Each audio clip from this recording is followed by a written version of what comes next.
அஸ்ஸலாமு அலைக்கும் ஃப்ரெண்ட்ஸ். நம்ம இன்றைக்கி காலிஃப்ளவர் கட்லட் கிரேவி ரெடி பண்ண போகிறோம். எப்போவுமே 65 போட்டு சாப்பிட்ருப்போம். இந்த மாதிரி புது விதமாக ட்ரை பண்ணி பாருங்க, ரொம்பவே சூப்பராக இருக்கும்.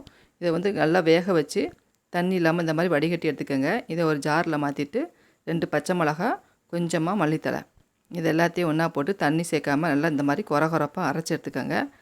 இந்த மாதிரி கொரகொரப்பாக அரைச்ச பிறகு இதை வந்து பவுலில் மாற்றிட்டு இது கூட கொஞ்சம் கடலை மாவு, கொஞ்சம் ரவை, மஞ்சப்பொடி, சீரகப்பொடி, மிளகாத்தூள், காரத்துக்கு தகுந்த மாதிரி மிளகாத்தூள் சேர்த்துக்கோங்க, கொஞ்சமாக உப்பு, இது எல்லாத்தையும் தண்ணி சேர்க்காமல் ஃபஸ்ட்டு நல்லா பிசைஞ்சு எடுத்துகிட்டு தண்ணி பத்தாட்டி லாஸ்ட்டு கொஞ்சமாக தண்ணியை ஆட் பண்ணி அதையும் பிசைஞ்சு எடுத்துக்கோங்க.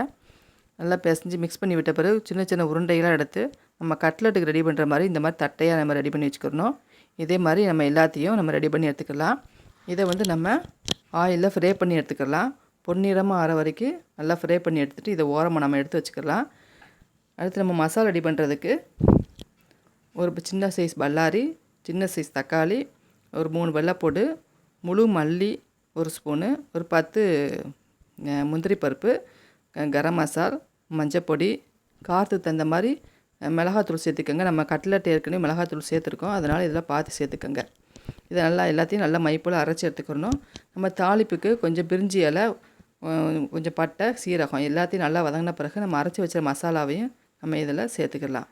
அதில் ஜாரை கழுவி தண்ணி அதில் ஊற்றிட்டு இது தேவையான அளவு நம்ம உப்பு ஆட் பண்ணிவிட்டு உங்களுக்கு தண்ணி வந்து எவ்வளோ கிரேவி உங்களுக்கு தேவைப்படுதோ அந்த அளவுக்கு நீங்கள் தண்ணி இதில் ஆட் பண்ணிக்கலாம். நல்லா ஃபுல் ஃப்ளேமில் ஒரு 5 நிமிஷம் நல்லா கொதிக்க விட்டுட்டு ஒரு 5 நிமிஷம் ஸ்லோ ஃப்ளேமில் கொதிக்க விடுங்க. இந்த மாதிரி எண்ணெயாக பிரிஞ்சு வரணும்.